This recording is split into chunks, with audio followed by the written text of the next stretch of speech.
உங்கள் பாஸ் உங்களுக்கு கொடுக்கப்பட்ட நியமத்தில் உங்களுக்கு ஒரு வேலையை கொடுத்தாங்கன்னா தைரியமாக செய்யுங்க. ஹல்லேலூயா.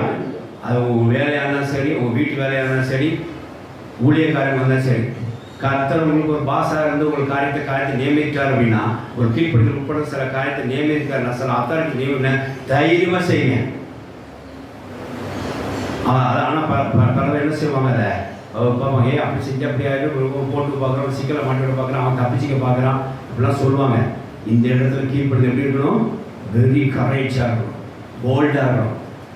கீழ்ப்படுத்த சும்மா இருக்கக்கூடாது, ஒரு தைரியமான கீழ்ப்படுதல். நீங்கள் பல பேர் தூக்கி விடுற கீழ்ப்படுதலாக இருக்கணும்.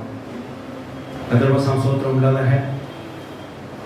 சில நேரங்கள் ஊழியத்தை ஆரம்பிக்க அப்படின்னா, ஐயோ அவரை ஏற்றி நீ என்ன பண்ண போகிறேன், அதை ஒன்றும் பண்ண முடியாது, அதை பண்ணாதீங்க அப்படிம்பாங்க சில பேர். டிஸ்கரேஜ். நமக்கு வேண்டியது கரேஜ், அவங்க பண்ணுறது டிஸ்கரேஜ் அப்படிலாம் பண்ண. இதே